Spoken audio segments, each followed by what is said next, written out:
Hello and welcome to those who will be here as part of the replay crew. I'm going to do the intro, give people time to get here, give YouTube time to notify people. My glorious troll, and it's nothing but skincare. I woke up like 40 minutes ago because of my alarm. Y'all, I have not slept well, but I call this the Crazy Troll Nation of YouTube. My name is Dion. The crazy because just knowing it's okay to be your authentic self, however your authentic self is. The troll part is not caring too much about the beauty community standards. You set the standards for yourself, excuse me. Try not to feel like you need to use a certain brand or a certain tool or a certain technique. Use what you want to, how you want to get your makeup on in a way that you are satisfied with it. The bottom line here at the Crazy Troll Nation is self-acceptance and self-love. Embracing your natural features, enhancing them if you want to, when you want to, but never feeling like you have to. Hey, Dawn, love yourself for who you are and for how you look, even when you're not wearing face paint. So that's what we stand for here. For anybody new that's watching the replay, two things you need to know about me. I do curse, because I curse, period. Goes back to being who you are, right? And the second thing is there's an organism that lives in my throat that randomly hiccups, gargles, and belches. I know it's disgusting. I always say excuse me whether I think you heard it or not. So those are the two main things. This topic is one that Dawn chose. She is one of my official troll kin, which is who I call my channel members. And so if you would like to have input into the channel, input into the content, if you want to, suggest a topic, the way to do that is to become a member. It's $2.99 a month. You can cancel at any time. Hey, Heather, it's not a lifelong decision. If you do, hey, Janessa, if you do decide not to stay, there is an exit interview. I don't know who made what comment, but I will know what the comment is, and it may help me in the future. So we're going to just kind of hang out a little bit and see who else shows up before we get started, because the topic is, did we grow up in simpler times? I don't know how old Dawn is, but I was born in December 69, so I'm 54. And one of our live streams, we were talking about the differences between then and now. And I'm like, oh, you know what? That should be a topic. And Dawn was like, yeah. Not quite that way, but that's roundabout how this happened. So let me catch up on comments. Hey, everyone, have to drop early for a late meeting, but wanted to check out at least the beginning. Thank you, Janessa. I appreciate that. Always good to see you, Heather. Who else? Yeah. Oh, absolutely. Heather, I am multitasking most of the time. I'm watching videos, like seriously. So I understand it and I appreciate it. And because when we want to watch who we want to watch, we have to get it in where we can get it in. And so I appreciate you fitting me into your daily schedule. I just saw Sarah, how you doing today, girl? Y'all, okay, I didn't put on chapstick or lip balm yet because I'm about to sip some Mountain Dew. And I'm going to be drinking some water. And I don't like to get, because I recycle the bottles. I buy 2 liters and just pour in here. And so I don't want this to be all, with chapstick and stuff. So here we go. I did not sleep well at all. And same here, Sarah. And I had mentioned the bestie. Like, I'm considering asking my doctor for a sleep aid. But excuse me, the ones I've taken in the past, I didn't like how I felt when I did wake up. Like, I was groggy the whole day. My system is sensitive to that stuff, which is weird, but not really, because I'm allergic to other stuff. And not that it was an allergic reaction, but I did sleep, but I still kept waking up, just not every 90 minutes or so. You got the same size bottle? Yeah, the 20 ounce, and then I buy the 2 liters. Because sometimes at Giant, 2 liters are 2 for $5, which is $2.50 for a 2 liter of soda. And just buying a bottle might be almost $3. A 20 ounce bottle may be like $3. And I'm just like, no, we're going to maximize our money here. So I'm exhausted. I'm tired. Yes, but I'm here. Y'all know, if nothing else, excuse me, I'm gonna stick to my routine. And so I do thank Dawn for this topic. I did put out some notes because otherwise we'll just ramble and we'll be here just chit-chatting. You have 2 liters in the refrigerator. and I use the other size that work. Yeah, and that's the one I carry with me. The 20-ounce bottle I carry with me when I'm driving somewhere. Okay, so here's a question for you, Dawn. Since let me back up. When I was talking about the membership, if you submit a topic and I do a premiere or a live stream based on what the person requesting it asks for, that is their video. And so you see in the title, this is Dawn's topic. And so they really kind of say what I do. So we have the topic. So this is my question for you, Dawn. And again, I'm asking Dawn because this is her video. I had in my calendar for today to do a look with Over the Rainbow, Notoriously Morbid, their sister brand, Spellcast Beauty.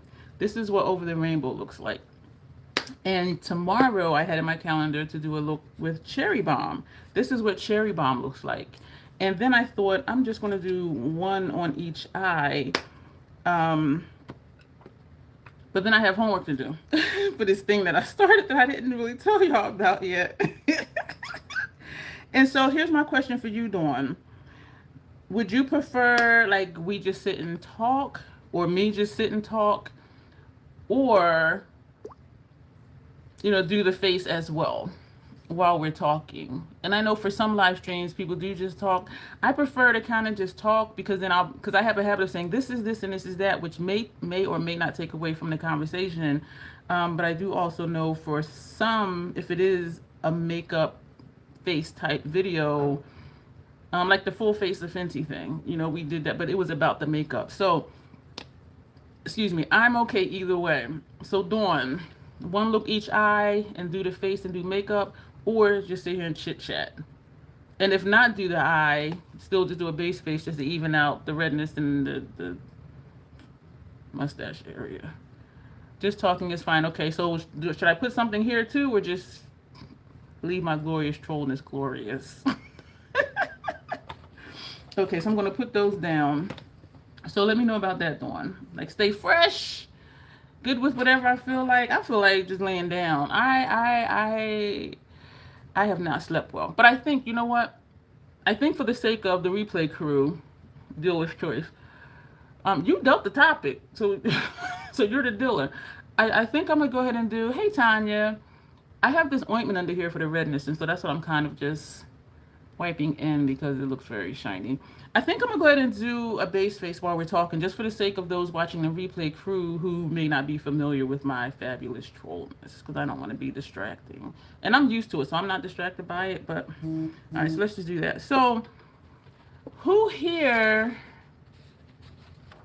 I have a hangnail. I feel so distracted, y'all. And when I'm sleepy, I'm like more in tune to like so many different things. And I think because my filter is close to being off, if not all the way off, and so I pick up more things and notice more things. This is going to bother me, and I don't have my cuticle cutter over here. So who in here, I already told y'all, no, Dawn, we don't cancel, just like we don't scrap looks. Blasphemous. No, not at all. And we're already here. If I was ever going to cancel one, Dawn, that would have been when I was at Dude's house. And I'm like, I'm sticking to my routine. But no, we're not going to cancel. And we're already scheduled, I think, for next week. Next week's live. So, I was born December 1969. Who in here was a 70s baby? If you can find your shade in the UD Face Bond Foundation, get it. It is light, provides coverage, self-sets all kinds of greatness, says Tanya. You were born in 73? Okay. See, and I keep saying I'm not going to try more foundations. And I did try around, and Janessa was a 78 baby. Okay. Dang, I'm old. I'm older than y'all. I did try Another House Labs one, but they don't have my shade. And I can make it work. But do I want to make it work when I have stuff that just works? You know what I mean?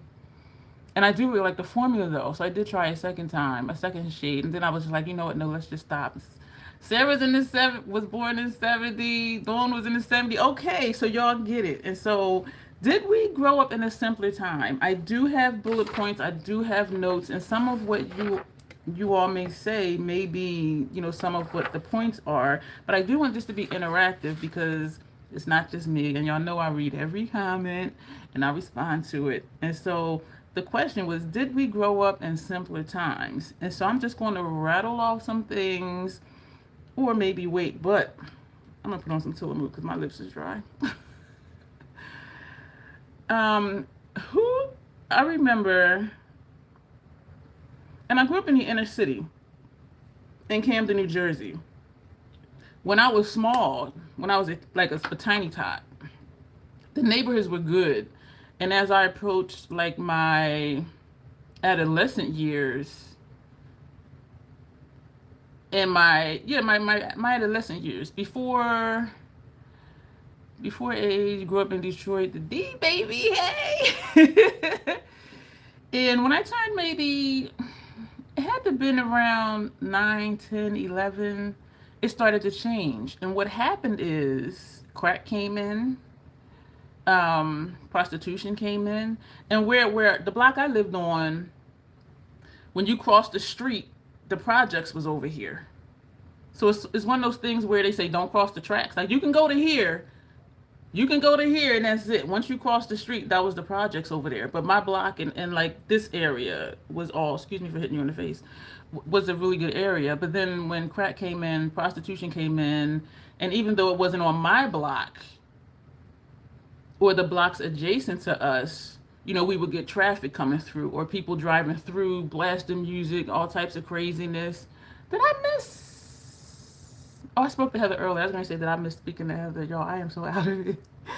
And so we had the through traffic, like people driving through. And growing up where we did, because of how the time was, you felt the effects of the change coming in. Exactly. And I'm going to tell you, oh my gosh. Whew, hey, Grace. When I was 12, my mom rented out the house and she moved us to Lindenwold, New Jersey, which was kind of suburbs. And so that meant switching schools, all of that stuff. And because she knew too. And, I was like 10, 11. So when I was 12 is when she was like, okay, we're going to get out of here. I think I might have been 11. And we were going for like a year. But then Dawn lived in a whole different world, Washington State in the country, then Alaska, 76 to 85. I want to visit Alaska in the summertime, though, because I can't deal with the cold that well. At least the summer, maybe a little bit warmer, even though it's all ice. But I do want to visit there one day. Maybe do an Alaskan cruise is what I'm thinking. You were red hot in your outfit going to see Christy. Oh, that says Joe Beauty 87. Yeah, she was hanging out. She had a good time. And the renters, they weren't paying rent. They started skipping payments, not paying rent.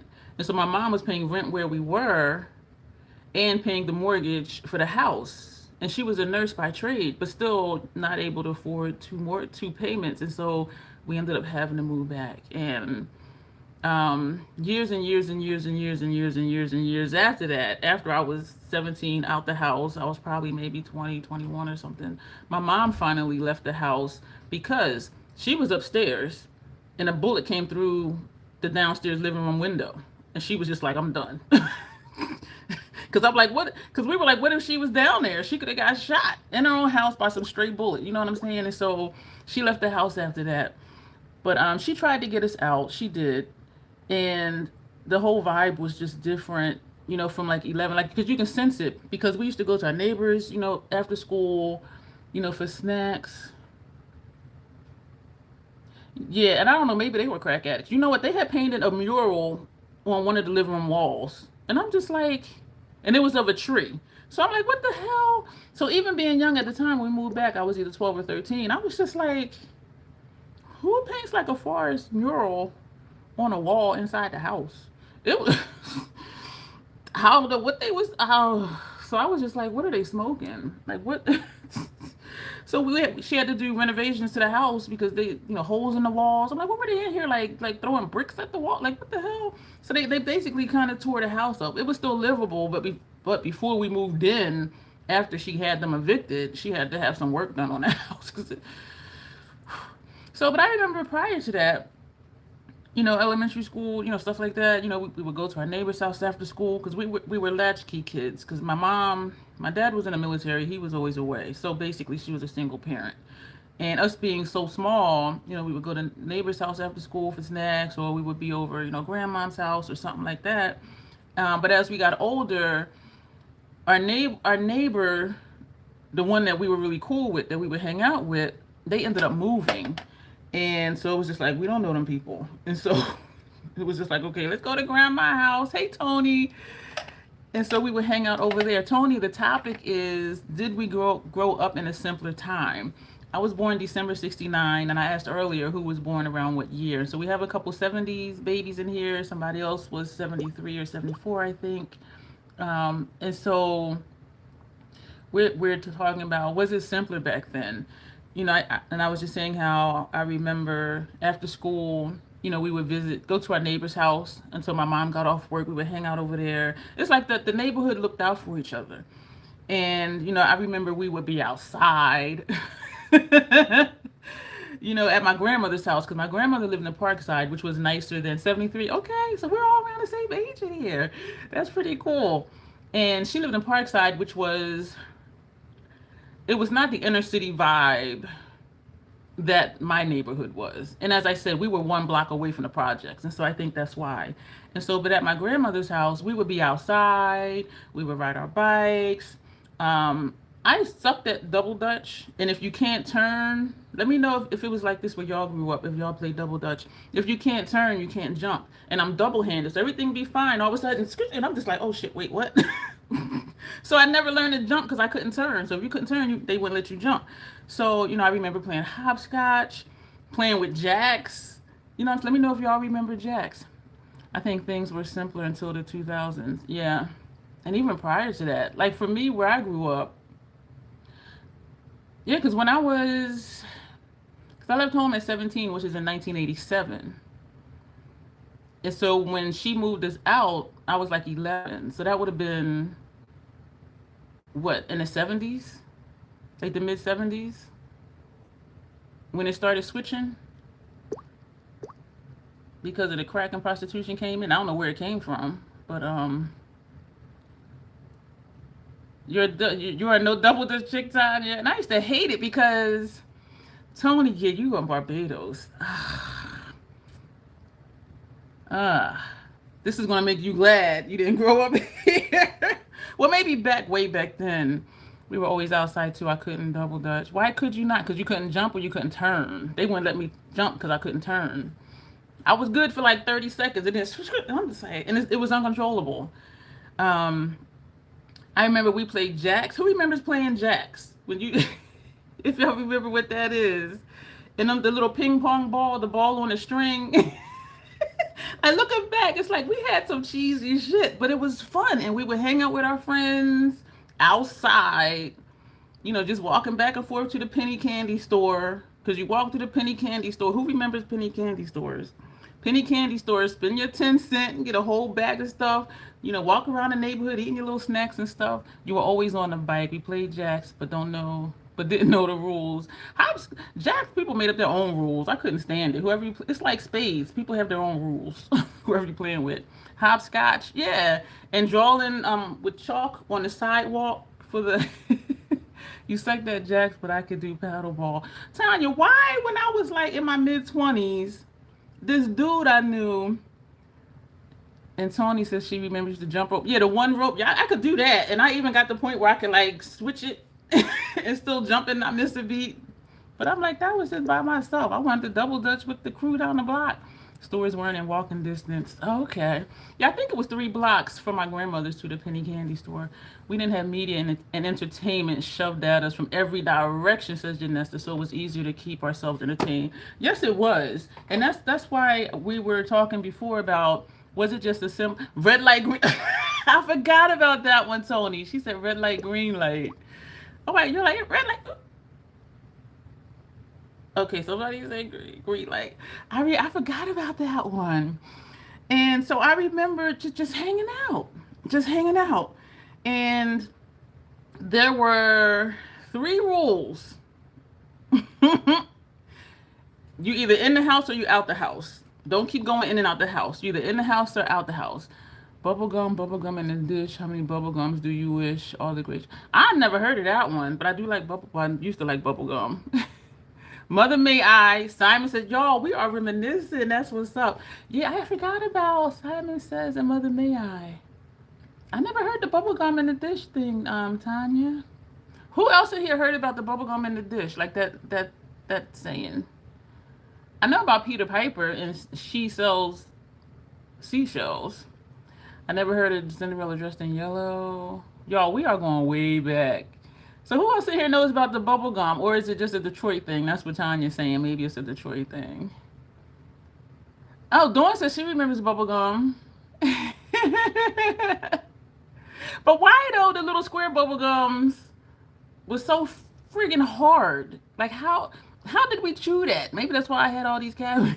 This was hard. And the Hubba Bubbas, they were softer. And now laters, people love now laters, and I'm just like, don't you?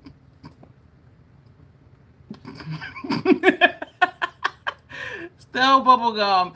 Jadessa says she remembers it, but doesn't remember the whole rhyme. I don't think I've ever heard the bazooka, the cartoon rapper. Yeah, and that was the thing. Cause I opened it. Hey, Sons of Ray, we're talking about did we grow up in simpler times? I was born December '69.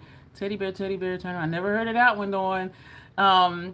And so I asked at the beginning, Sons of Ray, what year were people born in? So we have some 70s babies, 1973 babies, 74 babies, teddy bear. I don't remember the teddy bear. So we're talking about, was it simpler back then? Going to our neighbors after school, being outside, riding our bikes, playing hopscotch, double dutch, playing jacks, watching cartoons at other people's houses. And so right now in the chat, people are saying some of the names and games that they played. And Dawn is saying, you were born in 82. Ooh, you are young, Sons of Ray. I feel so old right now. Out of everybody in here that said what year they were born, I'm the oldest. I remember Mary Mac. I remember that one, Tanya. See, and I forgot these things. I remember Mary Mac. Yeah, and then you had and then do the whatchamajigget? The hand clapping. Yeah, those were fun. Oh my gosh. And now everybody is but we're going to get to the now. Right now we're still reminiscing. And that was the thing with the bubble gum. Open it and see what it says. Like, what's the joke that's on the inside? Chewing that stale ass hard bubble gum. And Dawn mentioned Mother May I, and Simon says, I had forgot about those. Tony said red light, green light. I had forgot about that. I was okay with the paddle ball, but that was like just a one-person game thing. Tanya says, I don't want to go to Mexico no more. And Dawn says, shibby Cocoa Puffs. And Sons of Ray, this is Dawn's topic. Members get to choose a topic for the live stream. So every live stream I do, other than swatch parties, are members' requests. And so this is Dawn's topic. So this is her video. You could never allow your kids to do what we did back then. You could never allow your kids to do what we did back then. But back then was the simple, easy socialization games, like being out and playing. I'm not familiar with Chinese jump rope. Excuse me. So the games we played back then, you wouldn't allow your kids to do now? But then you said, well, let me back up. You were born in 82. So yeah, okay. That's when it started to turn where I lived at. Was actually before that time, actually. Roller skating with the metal wheels. I had asked my mom for roller skates because I was watching, what is that show? With Tootie, she used to always have on roller skates in the TV show. And I wanted to do that. And so my mom got me some roller skates. They were indoor-outdoor skates. And I wore them all around the house. And our bedrooms were upstairs. I would go up and down the stairs with my skates on. I had to go sideways and do one step at a time type of thing. But I was living in them skates. And I have a pair of skates now in my closet that I purchased. But I haven't been skating in years. Yep, the little metal wheel death traps. Doing the little metal wheel roller skates. The four-handed version. Chores done. I'm late to the birth year. Roll call. Oh, you were born in 75. November 1975. Thank you, Heather. Shibby, shy. Shibby, Cocoa Puffs. Don't make me cry. I'm not familiar with that one. Tanya said a bubblegum one. I wasn't familiar with that either. But then Dawn remembers the bubblegum one. And when I first saw your comment, Sons of Ray, Shibby Shibby Shy, I thought about a Wu-Tang song because Old Dirty Bastard be like, Shibby Shibby, yeah, Shibby Shibby, yeah. I wonder if that's where he got that from. Now I'm thinking about it. I know we remember Chinese jump rope. Oh, you went with your children now? You're running around unsupervised. Not these days. Alicia says, "Hey, Alicia, it was better back in the day. The world is not the same. People cannot be trusted." Facts of Life. That was the movie. Thank you, Tanya. When she had those roller skates on. Thank you too, Genetics. I'm like, what was that show? But y'all was loving me some roller skates. I'm just like, I want some roller skates. And that shows too how even back then, TV shows really played a part in stuff that we did as kids. I was determined. I want some roller skates from watching that darn show. And it's the same now. They see stuff on TV and it's just like, y'all, that ain't it. Mm-mm. Heather says Facts of Life. Yeah, Facts of Life. Heather says, I remember most of them games and I sucked at double dutch. I also missed the times when everyone looked after everyone. Exactly. Facts of Life. That was just show. Drew Barrymore for her last. The cast was on Drew Barrymore for her birthday last week. Okay, I have not watched her show. Everyone except Tootie. What did I call her? Tootsie earlier? Yeah, it was Tootie. I don't know what I said earlier, y'all. I don't know what I be saying. I had the Atari. Heather's asking, y'all remember the Atari? That started her love for video game. Hula hoop. Oh my gosh. Me and my uncoordinated stuff with a hula hoop was funny as hell. But I tried it. Because we outside. So you bring your toys, you bring your jacks, you bring your rope, you bring this. And y'all just switch up playing with stuff. You know what I'm saying? That's how it was. We were so involved with people, friends, relatives, always talking and playing. Yes, Dawn. Alicia was born in... She put a whole birthday, y'all. Make sure y'all tell her happy birthday on August 29th. She was born August 29, 1975, and will be 29. Happy early birthday, Alicia, if I forget. Y'all tell her happy early birthday in the chat. Oh, Sons of Ray's mom is the same birthday as yours, Alicia. Which changed it all. For where I am, I was saying crack came in and prostitution came in. And then it just went downhill from there. It just got worse from there. Worse. And it just never... And we know how things are. When things start to go bad, like with a whole community or a whole area, it never goes back to how it was. Because things continue to progress. And look where we are now. Kids don't even go outside to play now. They might go outside to go to the neighbor's house and play video games.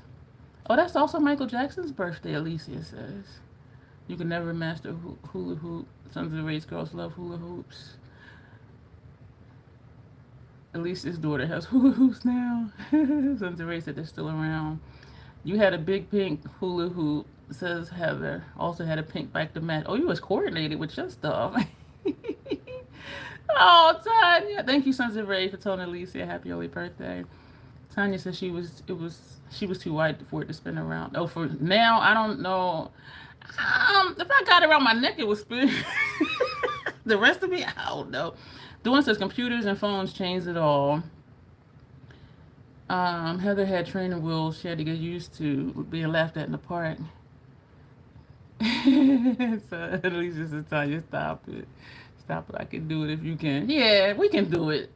And you know what I find interesting and that makes me smile is when I do happen to go past a toy department in a store or Walmart or somewhere, and they do have like adult size like hula hoops and stuff, and I'm like, and I've seen some jacks where they're like this big, where before, like as a kid, they were tiny. So they are making some of those games. Janessa, okay, thank you, Janessa, for being here. We'll chat later, okay?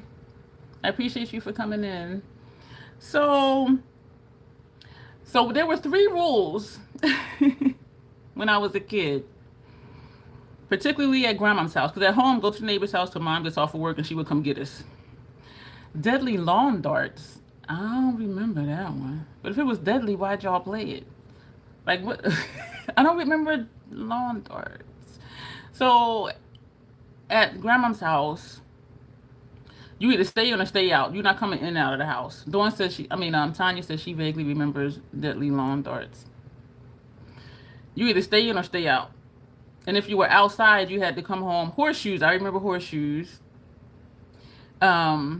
You had to be home before the street lights came on. And when I got old enough to where I can be home alone, you know, when mom was at work, I still had to be home before the street lights came on, but the thing was that she wasn't home to know. So teeterball, says Alicia. And the other rule was, particularly at my grandmother's house, be within hearing distance. My grandfather would say, you can go outside, but be where if I shout your name, you hear me and you come home. And I would be like, okay. So those were the three rules. You're either in the house or out the house. You're not going in and out, in and out, in and out. Pogo sticks. I remember pogo sticks, but I remember pogo sticks. We didn't really get along that well. It was fun for everybody else to watch me try pogo sticks. So either in the house or out the house. You're not coming in and out, in and out. Teeterball, Doran says. Be home before the street lights came on and be within hearing distance. Those were the three rules that I had as I got older and I can like roam around the neighborhood with friends. And even after school, you know, I would call and say, oh, Susan wants me to come to her house after school to watch cartoons or whatever. Oh, yeah, sure, go. And parents had each other's numbers and stuff. Or they would come hang out with me at my grandmother's house. Or like, dude, kickball. I remember kickball, Sons of Ray. I forgot about that one. I used to like that one because I was able to do that and I was pretty good at it. Like everything I am not good at all. Tanya said she wanted her kids home. Yep, by the time the street lights came on, they didn't have to come in, but had to be in the front of the house or the porch. Yep. Had to be able to see them if you look out the window. Excuse me. What was I saying? I was saying something. Oh, dude that I was telling y'all about. Yeah, and these phones are supposed to be so smart. The phones, we're going to get to the tech stuff, the now stuff. So I'm not going to forget that thought because I do have something similar to that written down. Dude that I went to help out with the house that his mom died last month. Actually, damn, was it June? It seems like yesterday, y'all. It is still so fresh in my mind. He used to come hang out with me after school at my grandmother's house and at my house as well, or my mom's house as well. So we go way back. Yeah, we would hang out at each other's houses. And his mom's house, which is now his house, was closer to my grandmother's house. And so if I was going to my grandmother's house, he would either come with me there and hang out, or I would go to his mom's house and hang out with him. If I was going home, which was a 15-minute walk, 20-minute walk from grandma's house, he would come with me. And we would just hang out and just watch TV or whatever, videos. And he always was a Prince fan. So we would watch, you know, like MTV type stuff or whatever. But yeah, me and him go back to those times. You know, just hanging out at people's houses. And, you know, our parents had each other's numbers, blah, blah, blah. Now it's like nobody knows. Houses far off limits. We were like, dogs not allowed in. Hey, Michelle. And also I have on here, every day the street light came on. Yup, 5:45. It gets dark in Barbados the same time because it's a tropic island. And we kind of had that rule too. Like you just kind of knew. And you can see when the sun starts to go down. So it's like, okay, I got about 30 minutes and then I need to start heading home. Because we had to be home before the light came on. If the light came on and you come in, you're in trouble. People always wanted to use your bathroom. Better go home. If you a dude, there's some bushes in the back. No, not at grandma's house though. I know, me too, Dawn. She wrote she loved this trip back in time. This is a good topic because I'm thinking of when I did the self-love stuff. That stuff was deep. Dry season and hurricane season. Tony, why last week for like 2 days in a row we had tornado warnings here in Delaware? I was like, what the hell? One of the videos I did, you could hear the rain, and I asked, can y'all hear that? And I got real quiet. And people were commenting like, yeah, we hear it. It was a premiere. They were like, yeah, we hear it. I was like, oh, no, it wasn't a premiere. It was a live stream because they were commenting. They were like, yeah, I hear it. Debbie wasn't playing no games. I'm glad you're okay. We never carried around water bottles. We must have been dehydrated. I don't know how we did it. Do y'all remember this? If you grew up in a city environment, somebody opening up the fire hose, like in the summertime, and playing in the water from the. I know the city would be so mad. They would send the fire truck or whatever, come and close it. But we'd be out there in the streets. Michelle said she was definitely dehydrated all the time as a kid. But yeah, do any of y'all remember that? Like somebody opening a fire hose and as a kid, like one of the adults or one of the teenagers opened up the fire hose and us kids just running around playing in the water from the fire hydrant. Did I say fire hose? The fire hydrant. And so they would open that up and we would just play like we had a water park. Playing with water from the fire hydrant and the fire department truck would come and close. Alicia said she drank too much and ate too much. Junk. Yo, that penny candy store, man. I was there like every other day. That's why every tooth almost have a filling in it. I didn't get serious about my teeth until I think I was 20 or 21. And no lie, I had 10 cavities and I needed a root canal. And so I had an appointment every 2 weeks and he just fixed everything. And now, that's why I'm so anal now about my teeth. And that's why, like, when you see me sip soda, then I'll sip water just to get that carbonation off my teeth. Like, yeah, I'll be flossing all of that. But my mom and I were talking about candy. Candy was so good back then, but oh my gosh. Yeah, I didn't take good care of my teeth. Well, I was a kid, so. And my mom would take us to the dentist, but, I didn't really do what they said to do. Like, what kid does, really? Prepared me for being a camel today. I really drank anything. Bottle caps! I love that candy. No, sorry for yelling at y'all. Had to watch them counting out the candy. Who remembers penny candy stores? I loved the bottle caps because of that root beer flavor. Your first cavity was at 31? I cannot relate, Tony. As a kid, oh my gosh. And I was so sensitive to pain and I was so resistant to the Novocaine. Sometimes they had to give me gas to knock me out to do my fillings because the Novocaine wasn't working. 3 shots in, can you feel it? Yup. I'm like, well, maybe we should give her gas because she's been here for like an hour already. The root beer, yup, root beer flavor, the bottle caps, Swedish fish, them little lemon heads. And they have this stuff now. If you go to Five Below, they have all them old candies. Lemon heads, the sour cherry balls. Root beer flavor was the best. You bought a bottle of root beer the other day. It's been years. You know what? I did too, because when they have the 2 for $5 for the 2 liters, sometimes I'll get mug root beer. Of course, I'll get 2 Mountain Dews, and I'll get Seagram's ginger ale. But I remember this one time, I think I might have been in 6th grade at Catholic school. I'm eating, not sour. I was eating Swedish fish walking home, and something went crack, and I was just like, so I took this. I took the Swedish fish out my mouth, and there was a tooth in it. I did have a loose tooth, though, but that Swedish fish tooth, I was like, what is this crunching? It's a Swedish fish, it's salt. I'm like, oh, damn, there's the tooth. True story, y'all. Michelle went to Catholic school too. I only went for 6th grade. It was a horrible experience because the nuns were prejudiced, and I was so confused because I'm like, how are you going to tell me about the love of God, but you don't love me because I'm tan skinned? And so I was always confused, and there was a distinct difference between how they treated the white kids than the black kids and the Spanish kids, and I was so confused. Like, who is this God that you love that you don't like me because I'm black? So I hope your experience was better though. But I was just so confused. I was so confused. And there was one nun in particular. Her name was Sister Mary. I was so confused. Oh yeah, those little caramel candies that have the white piece in the middle. I used to love. You don't eat caramel anymore. I have to pull the crown off. Yeah, them chewy candies back then. They were prejudiced you too because you're darker than. Yup. And I'm like, how are you going to tell me about the love of God and you don't like me because I'm black? Like, are you like what? Make it make sense. I was so confused. And a couple times my mom had to come up to the school because I would go home and tell her something that happened. She'd be like, oh no, not my child. She would go up to the school and they would have meetings. It was horrible. And I was only there for like a year. You can't do anything chewy now because it hurts. And you know what? I have TMJ issues, if y'all know what that is. This joint right here, like if you, like right now, if y'all go like this and you open and close your mouth, that hinge right here, they call that your TMJ, temporomandibular joint. And it's where your upper jaw hinges to your bottom jaw.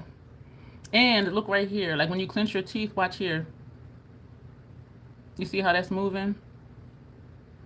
That's from clenching this. And so I have issues with that. And so it sticks and pops on you. Your mom was there every week. And so if I eat something really chewy, it aggravates my temporomandibular joint. And also if I eat something really crunchy, and I can't open wide. So if you're giving me a hoagie and it's like this thick, I'm just like, I can't eat. I gotta like smush, take little bites. But yeah, so I don't eat anything really chewy. And if I do, it's like 1 or 2 pieces. And I do be eating Skittles, but those are, I gotta pace it though. I gotta like stretch it out. Her jaw, yeah, it'll get stuck over. If I open too wide, it'll get stuck open, and sometimes I feel it starting to slip over, and so I'll just quickly shut it, and sometimes it'll snap, and it's very uncomfortable. And thankfully, my dentist that I have now, he knows how to unlock my jaw, Excuse me, I know we're off topic. I had a dentist, this was probably 10 years ago, and he was filling a cavity or something. And then he was like, "You can close." And I'm like, he was like, "You can close." I'm like, ah. And he was like, "Is it locked?" I'm like, ah. So he's trying to unhinge it. And because he didn't know what he was doing, he kept making it worse. And then he's like, "Okay, wait a minute, I'll be back." He left the office and went to the office next door. Went and got another dentist who came in and just like manhandled my face and just and popped it back in. And I was just like, and tears was rolling because you're back like this. Tears was rolling down my eyes. And he was like, "Are you okay?" And I'm like, And then my dentist, the one who didn't know how to unhinge it because the other one did, he was massaging my jaw for maybe like a few minutes, and tears was just streaming. I was just like, "Oh my God." But then when that dentist left, the dentist they gave me was the one that came in and unhinged it. And so now when I go to the dentist, like when he does his exam and all of that stuff, and he'll be like, "Let me know if you need a break." I said no, because it hurts when it locks. But then if I just rest in it and not try to unlock it, you know, and then when they unhinge it, that hurts. And then you just settle into that. But to unlock it and then it lock and then unlock and lock, that's very traumatic. And so I tell him, do what you need to do. If it locks, just leave it. Finish everything you need to do, and then when you're done, unlock it, and we're cool. So that's what he does. But he'll still always ask me, I'm like, just do what you got to do. And because that back and forth, yo, I'd be crying. Tears was just like streaming down my face. It was. And so I'm glad he's my dentist because I know, okay, if it locks, he knows how to unlock it. But yeah, and the one he was trying, but you just got to just go for it. You got to put, like if it's your jaw, I know I'm way off topic. If it's your jaw and it's locked, because what happens is it hooks this way, but it'll come this way and it'll get stuck. And so they have to push down and at the same time push the bottom forward and the top back to get it where it's supposed to be, because it's supposed to be like this and it'll go like this, but then it'll go the wrong way. So they have to push down and slide this forward and push the top back. So if it's you, they put their thumbs all the way back and they're holding your jaw. This is your jaw, and their thumbs are back here, and they push down and then kind of slide. And the one dude, he didn't want to go down. He wasn't going down far enough. So every time he would go down, it would just pop back, snap, lock. But you just gotta go in, push back, and come down and up at the same time. So it's like, ugh. And you just gotta do it. But yeah, that was traumatic, as y'all could tell. Y'all done got me some memory lane. So I'm happy for my dentist, because I'm like, if it locks, just leave it, because then I'll just rest in it and try and act like it doesn't hurt. And I'll just lay there and just, zone out, and he'll do what he has to do. And then he'll be like, "Okay, I'm done. I'm unlocking." I'm like, and he'll just, and then I'm just like, He's like, "You're okay." And I'm like, He's like, "Take all the time you need." I'm like, "Okay." And then I'm scared to even open my mouth after that. I'm like, "Okay." But so let's get back to this stuff. We used to get our information from encyclopedias. Who remembers having an encyclopedia set? Because they had door-to-door salespeople that would come and sell them fucking Hoover, Kirby, vacuum cleaners, whatever it was. And dude's mom still has one from back in the day. I'm just like, I remember those. That vacuum cleaner, the big metal, heavy-ass vacuum cleaners. But who remembers having an entire encyclopedia set? The Britannica, y'all. And there was another one, too. And what would make me so upset with my mom, which it turned out to be a good thing, I would say, "Hey, Mom, I'm doing homework, right? How do you spell such and such?" She would say, "Look it up in the dictionary." How am I going to look it up if I don't know how to spell it? She would say, "Sound it out and find it." I would be so pissed off. The Electrolux vacuums, those are vintage now, but yeah, she had this old ass, I'm like, that thing gotta be like 60 years old, because I'm 54. So I'm like, that's gotta be like 60 years old. I only knew one house that had a full set of encyclopedias. You were bougie if you had the whole set. They had my mom on a payment plan. They was getting their commission, them salesmen. And Heather said she had encyclopedias that loved them. I still think I have them. I forbade my mom from getting rid of them. And I don't know where hers are. You never had the whole set, but always wanted it. We had encyclopedias, and then when they put it on CD computer, that was awesome. Yeah. Michelle had like the first 8. Heather's mom, yeah, she would tell you do that too. How am I going to look up how to spell it if I don't know how to spell it? But you know what though? I would always find it. And so that made us smarter because we're trying to figure it out. And so, but I would be so pissed. Like if I knew how to spell it, I wouldn't be asking you. And you're gonna tell me look it up. How do I look up how to spell something if I don't know how to spell it to find it? But I always end up finding it. So it was that search for information that made us smarter, I think. Well, that's debatable, but we'll get to that too. Be home before the street lights can't call in distance. Looking up information. Who remembers going to the library? Michelle says at the end of her block was a library. That's ironic you just wrote that. I just asked about that. I was always reading books and learning stuff. I was such a nerd. Yeah, and I used to read a lot back then. I used to love the Hardy Boy mystery books, the Nancy Drew mystery books. And what was that series? Flowers in the Attic. It ended up being 4 of those in those series. Avon lady coming to the house. Yo, Dawn, dude's mom still had Avon. She had some fashion fair stuff. I think I put a picture on my community tab because she had a pinned fashion fair compact. It looked like it was a cream foundation maybe. I put that on my community tab. Like, damn, she was the OG panner. Sunray says she loves spelling. Going to the library down the street. Says Dawn. Tanya gave her kids a thesaurus and a dictionary for Christmas. Yeah, and it was them big ass dictionaries, not them little ones that look like books, but they were like. And you know what I saw when I was cleaning up my mom's apartment? She had one, and it was one of them huge ones, and it was from like 1968 or 1969. I kept it, and what I did, I had it rebound because the cover was kind of like jacked up. I had it rebound and I kept it. I'm like, they don't make those no more. And in the back, they have like all the states. They have the Declaration of Independence. They had the Constitution, all the presidents up to that time. So back then, them dictionaries was more than words. It had like a whole lot of historical stuff in it. I'm like, they don't make these no more. And so every week, I would go to the library. My mom would take me to the library, or my Aunt Barbara, because she used to read a lot too, and we would switch out books. And I think the max was 5 or 6 books. And so I would take out the max every week, and every week I would read all of them. The next weekend, go back, return all of those, get another 5 or 6 books. And that's what we did. Hanging out at the library after school. They always threw you out because y'all were loud. Supposed to be quiet in the library, Heather. Your books will actually due soon, says Dawn.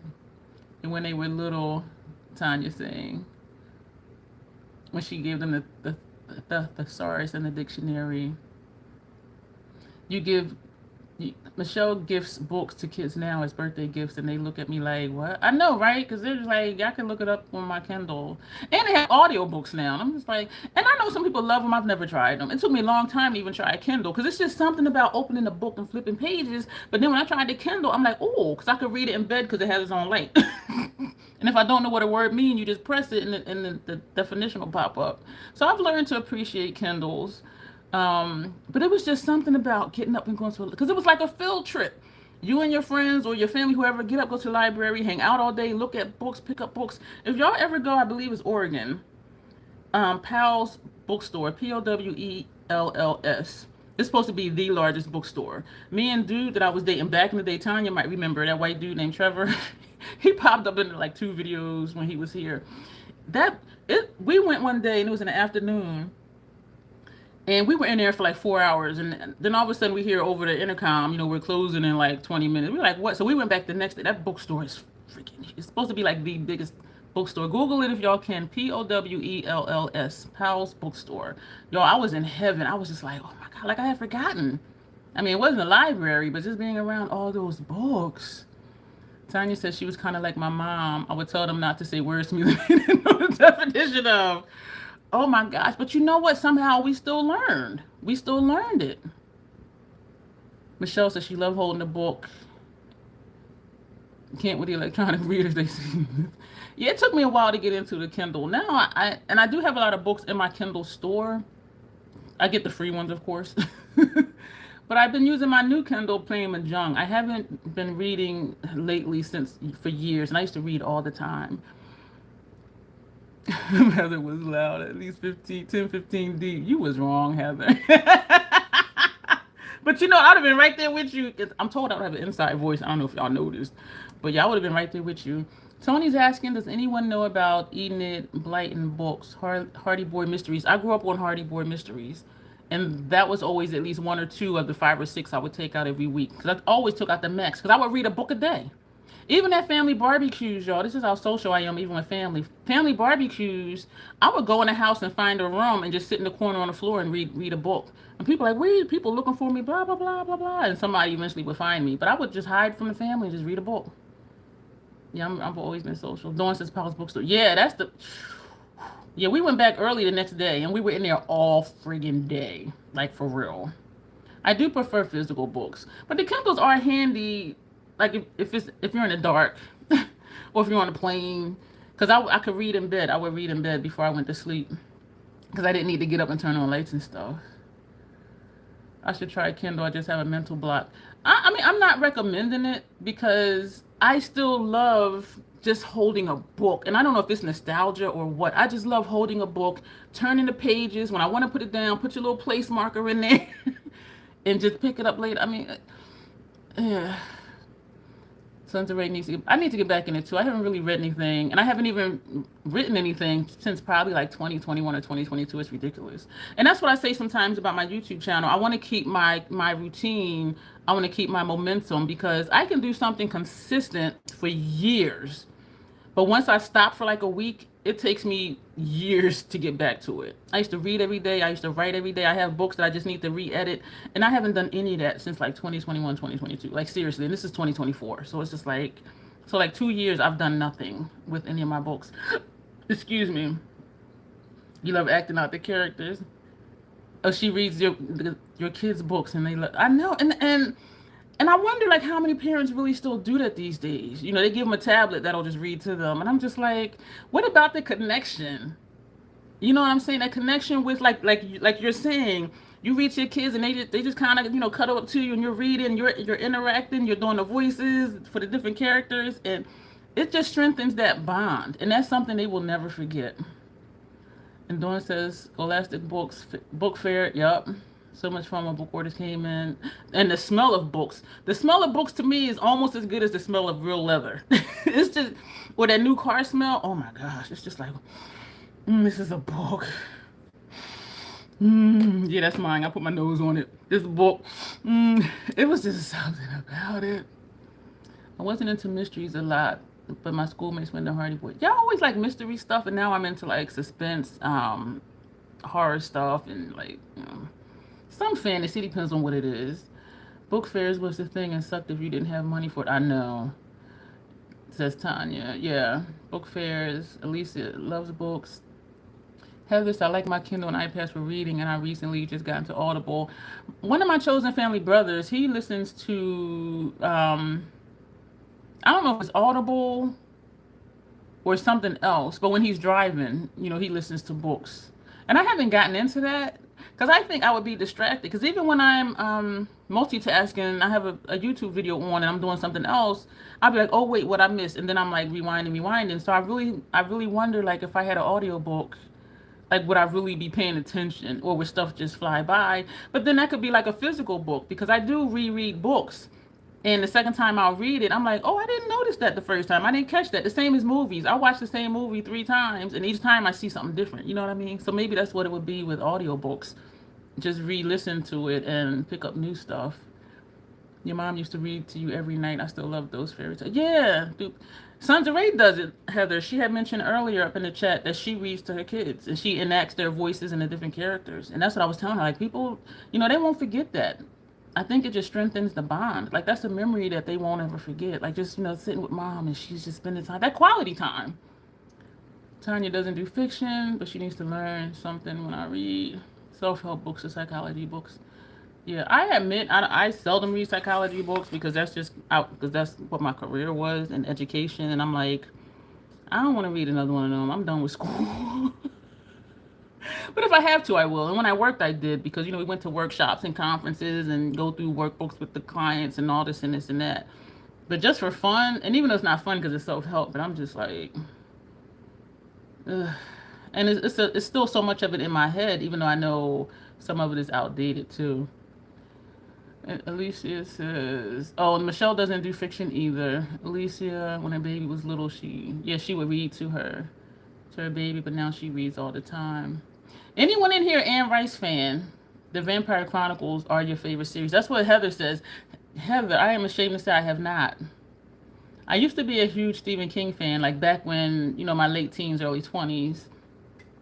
But I have not. I have not. I did see the movie, but I know movies are way different, and I know the books are usually always better, just because of the detail factors. But I have not. I'm ashamed to say because I read, I read that type of stuff, science fiction. If it has horror mixed in, I read science fiction. And Stephen King is just freaking weird, and I'm weird, so that's why I got along with his stuff. Tanya says she highlights and will reread, find new things all the time. Yeah, and Sons of Red is telling Heather. Yeah, you do, and when they'll sit, reading to her kids. Heather says, I feel like the Audible is better than watching a movie. I listened to Lord of the Rings recently, and I liked it better than the movie, and I love that movie. I haven't watched that either. I have not watched that either. Yo, and I haven't watched Game of Thrones either. And people were like, oh my God, and I'm just like, the dude I was with, the white dude years ago, he was into Game of Thrones, and so I watched the episode with him, and I was just like, I was like, what is it? Because I was so far, I'm just like, I don't know what's happening, but your books are way better, but the series on AMC is really good. I have never read a Stephen King novel. Yeah, I have a few of his newer books, well, not new now, but probably 5 years old. I haven't read them yet. So we talked about going to the library, using encyclopedias, using dictionaries. Who remembers this? Hey, Locke, how you doing? Who remembers learning how to do math on your fingers? Who? Listening in. I appreciate you for that, Locke. Thank you. Who remembers learning math on your fingers? So it was like, what was it? 1, 2, 3, 4, 5, and then it was like 6, 7, 8, 9, and then 10, and then it was something weird. Abacus, Tanya says. Yeah, a lot of people were really into Game of Thrones, and I know it is huge, and there's like a cult following. And I don't know why I think it might have been because it was just majority fantasy type stuff. You learn math on Abacus. Yeah, but it was a weird thing, like when you got to 10, and then it was like in 11, and the way you had to do, I was just like, what is that? Tanya's asking you, Heather, if you watch HOTD. What is HOTD? I'm ashamed to ask you. I'm asking for somebody else who might not know. Common Core on your fingers, Sons of Ray says. Yeah, and so it was just like this weird thing. I'm like, how do you go past 10 and you only got 5 digits on one hand? And you're trying to teach me how to count past 10 on one hand. So, I mean, I was just like, that was the weirdest thing to me. Oh, House of Dragon. I haven't watched that either. Sorry, y'all. I do need to start reading again, and I really do want to. I was watching Charmaine, because she does book reviews, and she's in a book club, and I watch her, and it makes me miss reading. And somebody else, who was it? Blake from Quigley Blvd. Some of her videos are about books, and so I'm like, I miss it, but part of me is like, with all the other stuff I do, I need to really get back to it. I really do, because I do miss it. Because I used to read every freaking day for like hours. You're a proud member of the GOT call, says Heather. You would think it was the actual history. You're addicted. House of Dragons. Thank you, Tanya. Sons of Ray said there's so much sex in GOT. I'm like, why? House of Dragon. Yeah, all over and over again. Tanya, are you a fan? The North remembers. Are you a team reader? Okay, y'all having your own little chat. I'm lost. Winter is coming. Is her hubby is a fan, says Sons of Red. And so this is what we're talking about, y'all. How it was so simple back then. And, just even now we're talking about the books and then the movies and going to the libraries and learning math on our fingers. And now there's calculators. There's this, there's that. And so this is bringing us to now. Was it simpler back then, or is it simpler now with technology? Sons of Ray says, help your team black. I don't read much these days. I'm planning to read all of the GR. Okay, what's GRRM books? I'm feeling so ashamed. What's the, Heather, You should have texted me this before so I wouldn't feel like I need to be quizzed. Like, what's GRRM? Do I need to write this down? Got my pen here. The North remembers and winter is coming. What's GRRM? Even the makeup is about sex. Oh my gosh. I'm writing down Anne Rice because I've always wanted to read that, but with so many free books you can get on Kindle, I'm like, I ain't paying for that. But so Anne Rice. But I have always been interested in the books, and even more so after I watched the movie, because I'm like, I know the book's always better. So Anne Rice. I did purchase a book that Janessa and I were talking about. I haven't read it yet though. At least I'm like, Tanya says these kids can't count anymore and everybody mostly pay with cards now. And you will blow their minds giving them cash and expecting them to make the correct change if the machine don't do it. And that's the thing too. I started working with Sons of Ray says Tanya, yes. Heather, what's GMM? What was it? Because I got my pen here and my paper. I am gonna write it down. Y'all getting me hyped to read more, which I do not read more, but start reading again, period. Because I do really want to, because I really miss it. Sitting here watching freaking movies on Tubi and whatnot. And I'm like, And that's usually when I'm eating is when I'm watching Tubi. That's the guy who wrote the game of, okay, I think I got lost. Who's the guy? Sons of Ray, yes, there's a lot of sex in the first few episodes, but then shit hit the fan and nobody was really boning by season 6. So who? Oh, okay. And when Tanya said the guy that wrote Game of Thrones, I'm like, who the guy? Okay. Thank you, Tanya. George R.R. Martin. I'm going to write that down. So you're saying he has other books, Heather? Is that what you're saying? George R.R. I'm really writing this down. Y'all, I be paying attention to y'all. I really knew. I did write it down too. Not to be confused. I knew it wasn't GRWM Dawn. I know it's not to get ready with me. We're talking about Game of Thrones. He's the author of... Ooh, hit the wrong button. He's the author of Ice and Fire. I'm going to write that down. Ice and Fire series. I have I have hundreds and hundreds and hundreds of books in my Kindle store, which is the Game of Thrones. I'll see. Because I wasn't drawn to Game of Thrones. But I'll look and see what the books say, and if and Fire and Ice, which is HOTD, is based off of. Okay, well maybe I'll wait, Fire and Blood or Fire and Ice? I'll find it. I'll look them up and I'll find it. So that brings us to now. So we talked about the good old days. We reminisced about being outside playing, which helps, I think, us be more social. Even though around family, I would go in the house and find a quiet room and sit on the floor in the corner and read. But as far as social relationships, I think it helped with that because we were outside with our friends or with our friends' friends, or somebody playing double dutch, which I couldn't do. You just go up and you ask to play. The same with basketball back then. Hey, who got next? And whoever's just sitting there, they got next. Like, you didn't even really have to know people if you. Heather says, "Daughter is hilarious." She really is. She really is.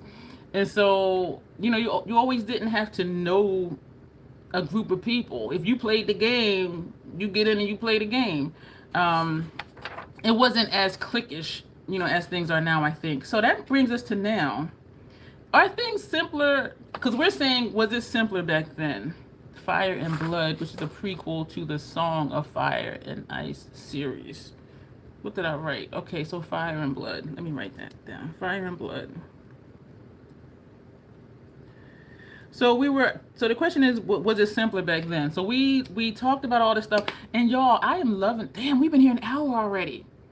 Damn, just reminiscing. But it was so, y'all see my face. I'm imagining some of y'all are smiling too, just at those memories, how it was simple, it was safe, the community looked out for each other, you go out, you play, you have fun, you come home before it gets dark, and it was just cool. And then shit just went downhill. Where I live, Joe, it got really bad. I told earlier in the live stream, my mom finally left the house when she was upstairs and a bullet came through one of the downstairs living room windows. And after that, she's like, I'm moving and I ain't coming back. And she moved and she ain't never go back.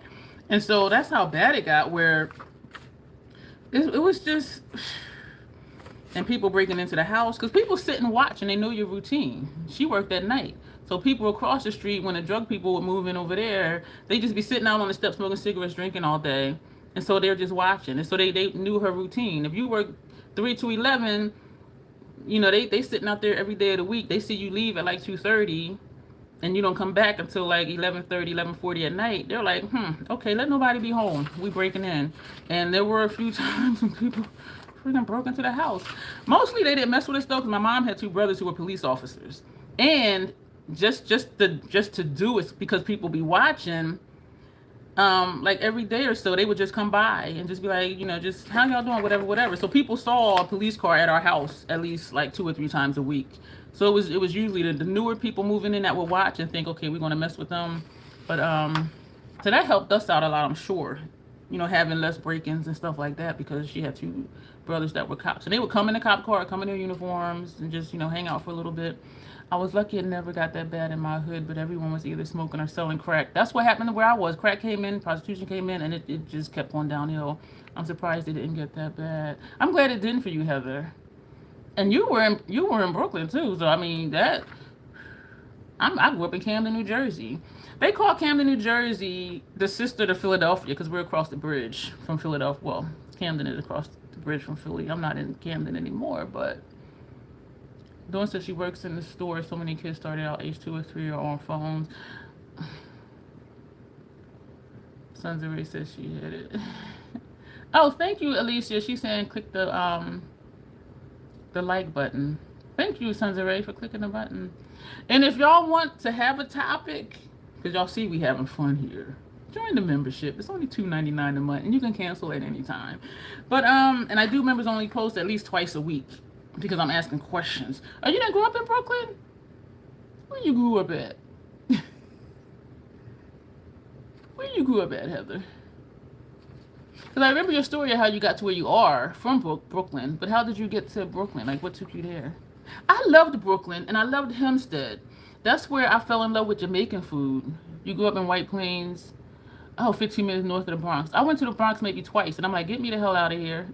I'm like, what the fuck is this place? I got my bachelor's from Long Island University on Long Island. That was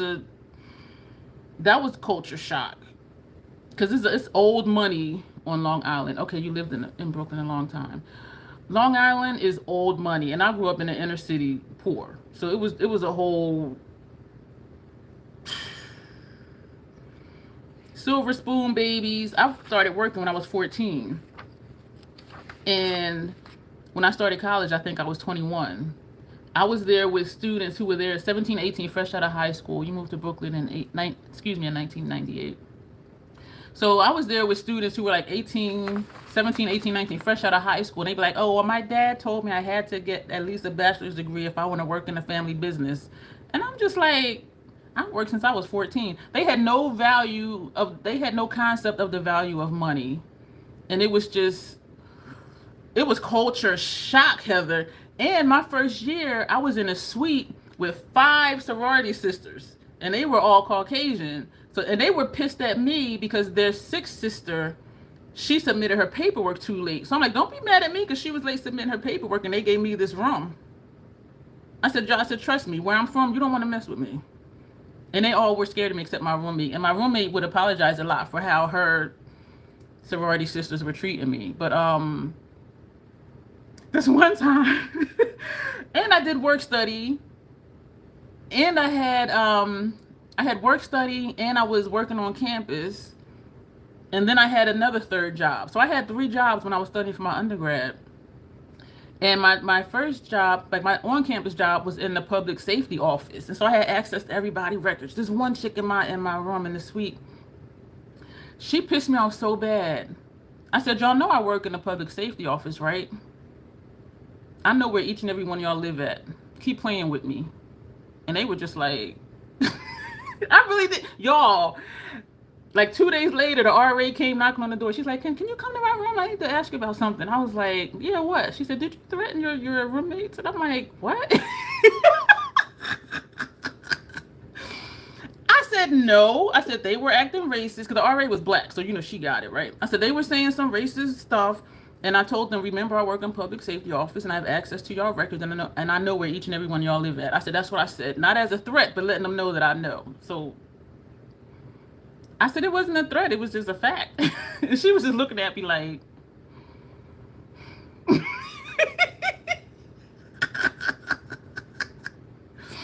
LIU, did your ex-home go wrong? She had to sue him. Yo, it was such a culture shock. Tony says when she came to America, Brooklyn was where I landed. But my RA, she knocked on my door one day. Because the second year I moved into a room to share with a Caucasian chick. We clicked because she grew up poor too. And we stayed friends for like 25 years after we got our bachelor's degrees. And we used to go on hiking trips every year up in Catskills Mountains and all of that. But Heather said that may have been a threat. I'm like, it's a fact though. Like, I do have access. And she was just looking at me like, but you know what? They stopped fucking with me. And so the RA came knocking on the door one day. And I'm like, yeah, what's up? She said, I'm going to Nakasaki's. Let me know, Heather, if you're familiar with Nakasaki's. She said, I'm going to Nakasaki's. Do you want anything? I said, what's the Nakasaki's? She said, it's a Jamaican food place. I'm like, what? I'm like, she said, they have, I said, I don't know. She said, I'm going to bring you back a combo platter. I said, okay. Y'all. It had, excuse me for smacking, jerk chicken, it had curry goat, and it had the stewed oxtail. Y'all, ever since then, I've been in love with Jamaican food. And down here in Delaware, it ain't that good. I'm just like, I have not found a good place here. But that's where I fell in love. Hey, JoJo. That's where I fell in love with Jamaican food. She's like, I'm going to just bring you back a combo platter. And I was like, oh my gosh.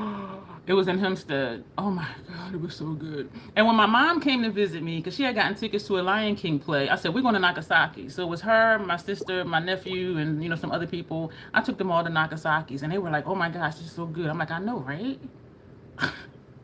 So ever since then, I've been hooked on Jamaican food. It's just hard to find a good place here in Delaware. It's just, you can't even get a good cheesesteak here in Delaware. Yeah, so yeah. Oh, Nagasaki's was everyone's spot except yours. You were not a fan, but folks loved that spot. And maybe because it was my first, I don't know, but I was just like, this is so, and I'm just like scarfing it down like, oh my God. I'm like, this is great. There was a good place in Rockville, Maryland, and next to that Jamaican spot. It's called Island Pride is the name of the restaurant. And the next building over, they have an ice cream place. So they even make their own ice cream. Oh my God. But here in Delaware, y'all, you're more of a Trini Guyanese food fan. I like theirs too. My friend I went to visit in Texas, she's from Guyana, and y'all, she can cook. Oh my God, she can cook. And y'all know it's just me and my air fryer and my microwave over here. But so we talked about the good old days. And so the question is, did we grow up in a simpler time? Now we have, with technology, are things more simple now? There ain't no good West Indian food here in LA. It's annoying. Here neither. There's an African place up the street. It is horrible. I'm like, what the hell is it? And there's a Jamaican place that's close to me, but the food is always really dry. I'm just like,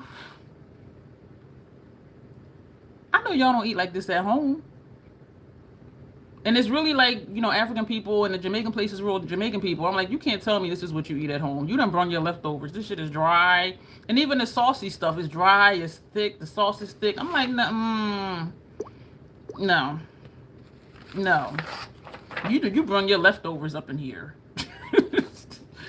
So are things more simple now with technology? So we talked about being outside to play. We had the physical, social aspect. You were meeting people because you just jumped in on basketball games, double dutch games, hopscotch games, playing Miss Mary Mac type stuff, playing jacks and hula hoops, roller skating. There's an overpriced Trini spot in Brooklyn called Sugar King. They have the best Sorrel martinis. The food is good but overpriced. They do be trying to overcharge for ethnic food. For good roti, go to Ali on Utica. Yeah, the guy, my Guyanese friend, she made when she came here to visit me. She's like, "Oh, I'm gonna make some roti." I said, "Okay." I didn't know what it was. Well, I did know what it was because when I was in Texas where I met her, she had made it a few times. She's like, "Yeah, I'm gonna make." I'm like, "You can make whatever you want." She said, "I'm gonna make potato roti." I'm like, "Okay." Oh my gosh!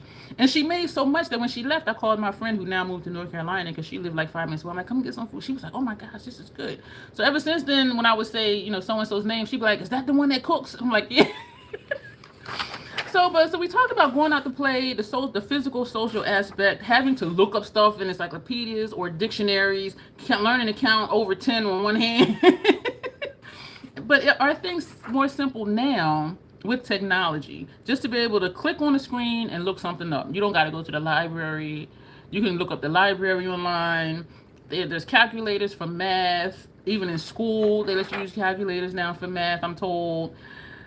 And here's another question though. Aside from, is it more simple now because of technology? Do the technology generation kids and teenagers, do they have a higher cognitive ability than we did?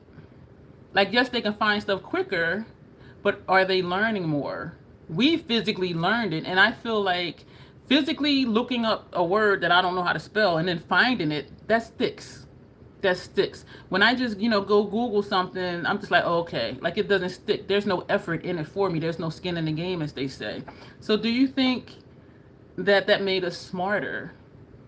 And even though that was then and this is now, like if we took the kids now and, transported them back to the 70s, like, do you think they would be smart?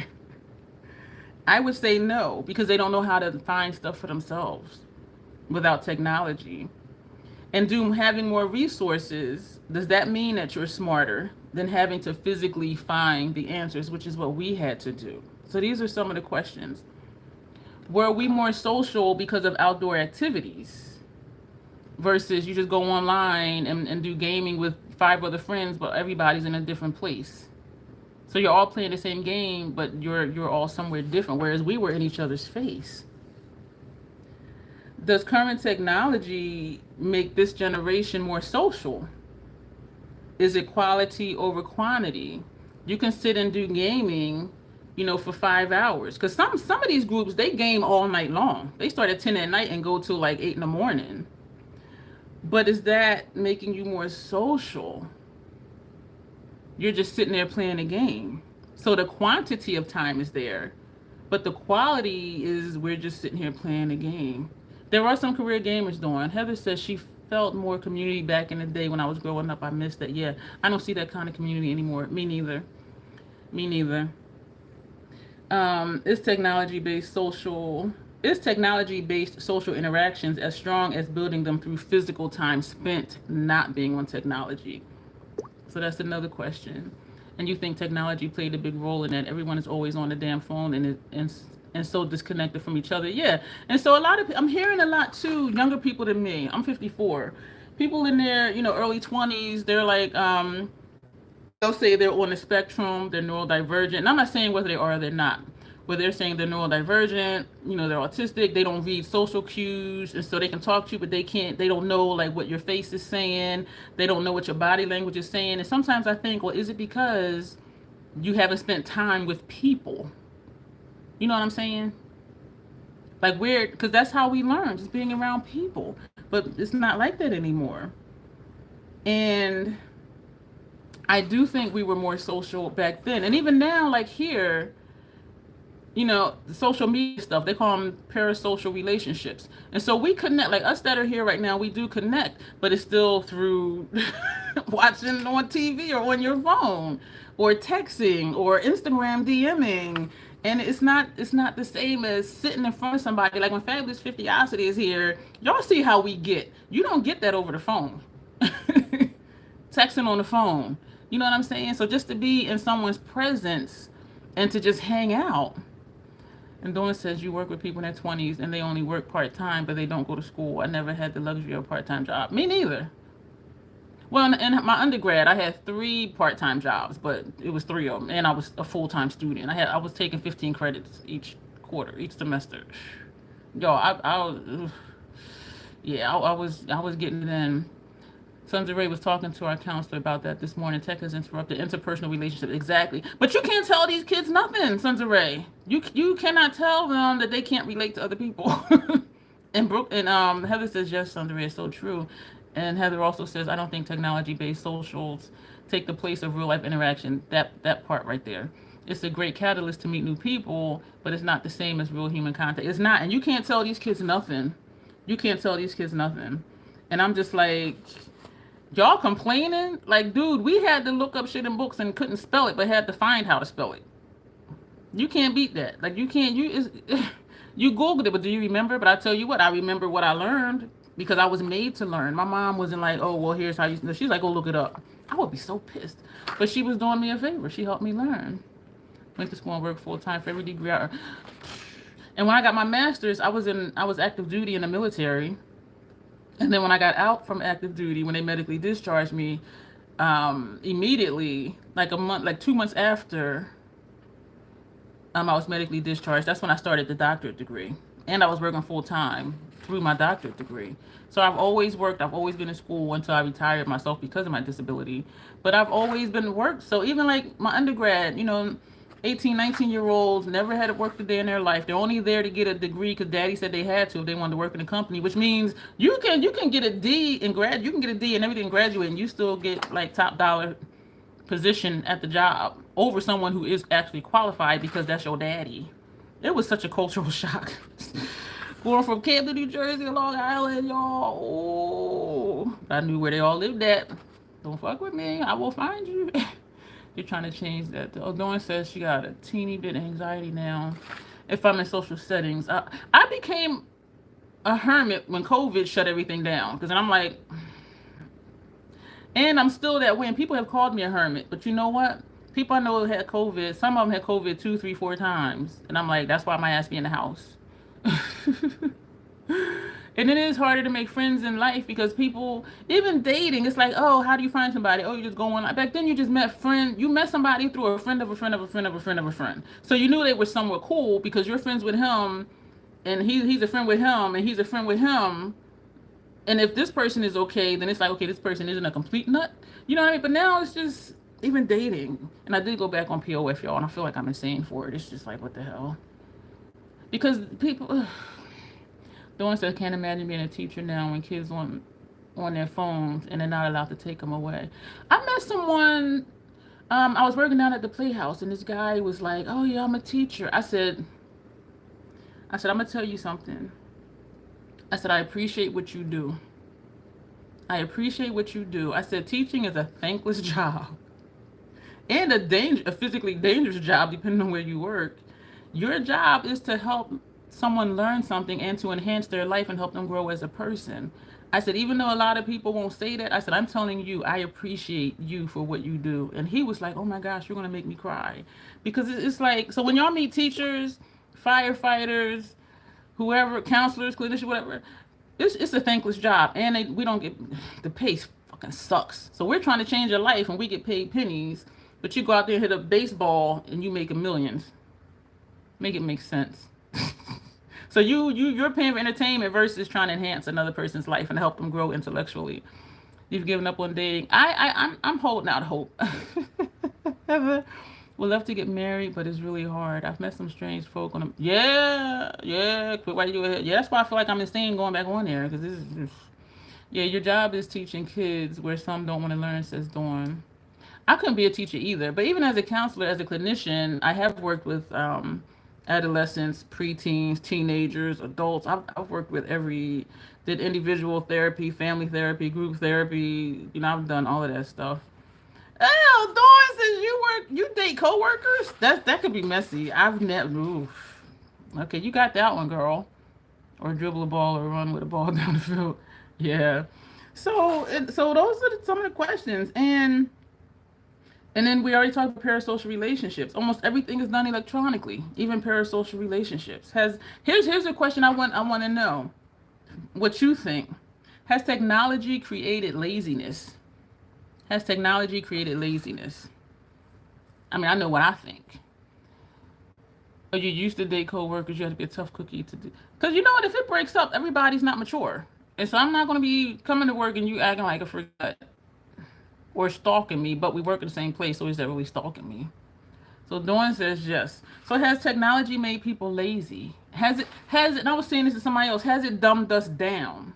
I refuse to get Siri. I refuse to get Alexa. I can get up and turn on a light switch. I can get up and get the remote to turn the TV. But it's just like, and now they got these cars that drive you.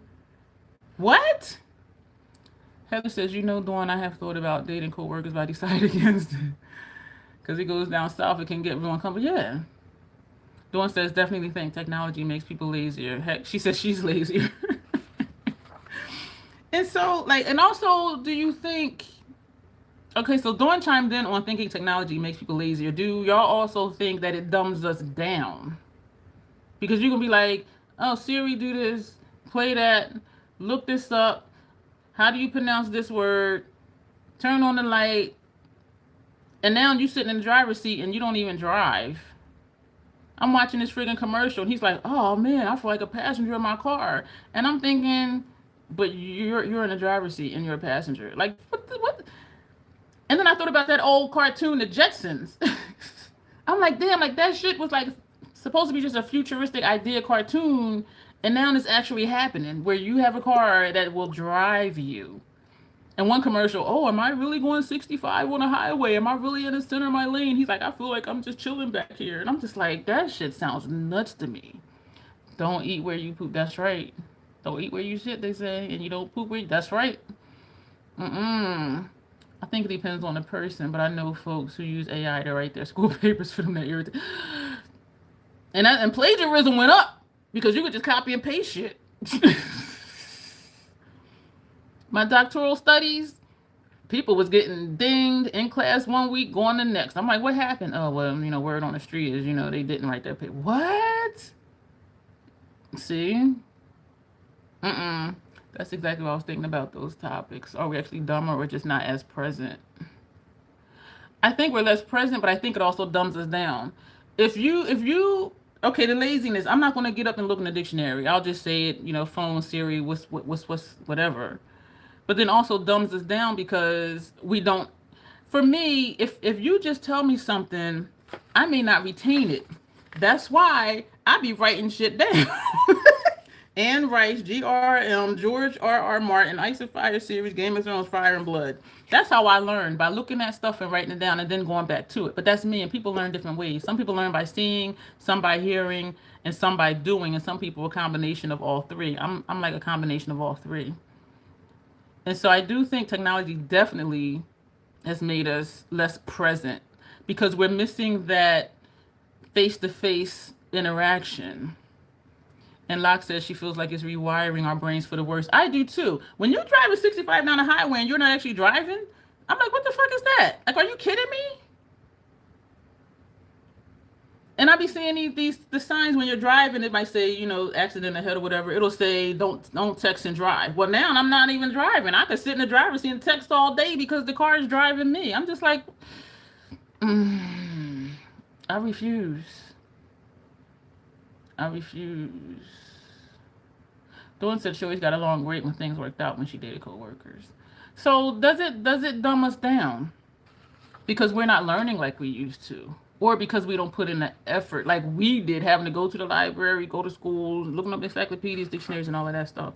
And so, do we really think it's more simple now, or was it more simple then? And I think it depends on what we're talking about. Are we talking about the learning aspect, or are we talking about the social aspect?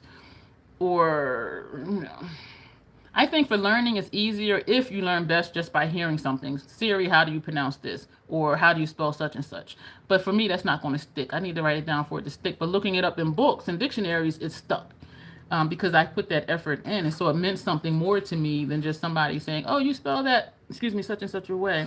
So do y'all think times are more simple now? Or were more simple back then? Like in the 70s, back in the 70s. And, oh, damn, we've been on here almost 90 minutes. The last thing I want to talk about, which is off topic, but not really, because we're talking about technology, credit cards. Have they encouraged mismanagement of finances? I remember Dawn says, look at the things not taught anymore. Cursive. Oh, you right about that. Reading a clock. That seems strange to me. We don't need to sign our name anymore. I know you just sign a digital signature, which is just picking whatever font you want to use and typing it, and then you send it wherever it needs to go. And identity theft, all of that stuff. I remember growing up, they had layaway, and it's insidious. If I'm not careful, I will be on that death scroll all day and don't even, exactly. Sometimes I find myself, I'm like, I've been on Reddit 20 minutes. I need to get out of here. Like I got stuff to do, like for real. Like it's sitting here. I have never downloaded TikTok. I refuse. I just, and I was talking to a friend of mine, you know who you are, that I don't miss Instagram. I missed it for like a week and a half because I was so used to posting every day. And I was in touch with, a handful of people. We would be in the chats every day or every other day. And what I felt sad about was, okay, those connections, as parasocial as they are, like those connections are completely gone. But I was able to, I would say in videos, if we were in touch, email me. If you're on Twitter, send me a message. And so some really did that. And so it's only 2 people now that I was in touch with on Instagram that I'm not in touch with now. And one is in the Philippines. And she would come and go on Instagram, and she would always message me and say, I'm going to deactivate my account. I'm going back to school. So she would come back and message me when she came back, but I can't even reach her now. So I'm going to send her a letter. And the other person that I haven't been in touch with, I did send her a card. And she actually, what did she do? Oh, she commented under one of my videos that she received a card. But she hasn't emailed or tweeted me. So, but everybody else, though, we're still in touch, either email or Twitter, or we've even exchanged numbers and we're texting now. And so I'm really, my happiness is enhanced by that, because those parasocial relationships, and when you're chatting with people and it starts to go beyond makeup into like day-to-day life, and how are you doing today, like blah blah blah, you know what I mean? And so that meant a lot to me. I love cursive too, like, but it don't love me. The more I write, the worse it gets. But that's because I have like an impingement in here, and so my my hand will get shaky. But yeah, you know what though? Dude's mom, going through an ungodly amount of paperwork and still a ton of stuff to do. But coming across handwritten notes, and like people would write her letters and she would write them letters. And so people who sent her letters, the cursive, it was just so elegant. And I'm just like, damn, like I remember this. And some of that stuff was dated from like the 70s. So seeing a whole letter, a whole piece of paper, both sides, letters. People don't write letters no more. They send email and text messages. And I was just like, damn. And it was just so elegant. Just, and now, no, yeah, you're right, Lot. Nobody even do cursive no more. It's like, what's that? And so I don't miss Instagram itself. I just miss those connections. But as I said, only 2 people I haven't reconnected with that I used to chat with over there. And so I'm very thankful for that, because I did really miss like those people in the chats that we would have. And Dawn is saying now we just have to go somewhere to shop. We used to have to go somewhere to shop. Now we can sit on our butts and shop all day. Yup. Locke says, personally for me, even something as simple as taking a break from technology for a day, I feel more focused. Yup. Utilizing more of my brain and increasing my problem solving capacity. Absolutely. It really does.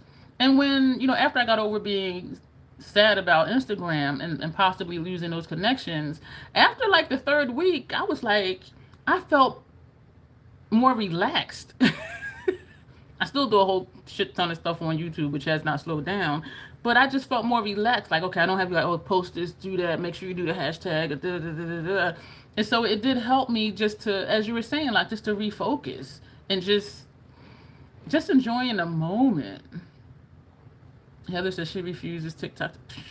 The only TikToks I see or is if someone sends it to me. Instagram and YouTube only. I refuse to do any other. I even took myself off of Facebook. I'm just like, no.